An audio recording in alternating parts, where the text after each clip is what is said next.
Bienvenue dans ce tutoriel du bloc regard.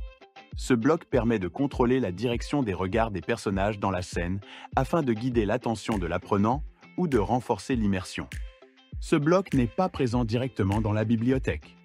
Je peux le trouver dans la liste complète, accessible en faisant Espace ou en créant un lien dans le vide.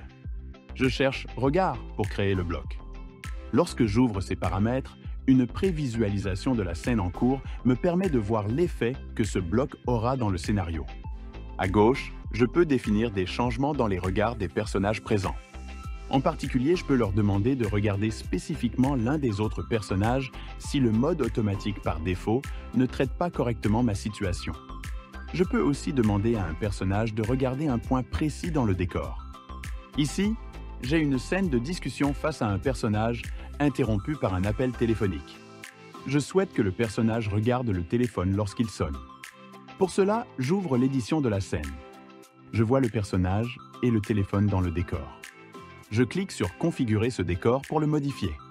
Dans le 4e onglet en haut, je peux créer des points d'intérêt. J'en ajoute un, que je nomme « Téléphone » et je peux le sélectionner pour le déplacer. On voit que le personnage suit ce point du regard. Je le positionne dans la direction du téléphone.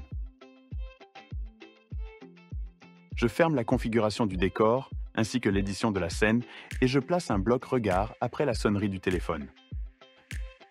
Dans les paramètres de ce bloc, je peux ainsi demander au personnage de regarder le point téléphone.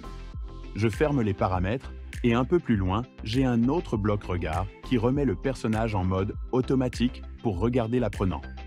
Voyons ce que ça donne en jouant la scène depuis le début.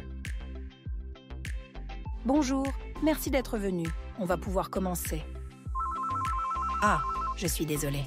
Je vais devoir prendre cet appel. Vous pouvez me laisser quelques minutes ?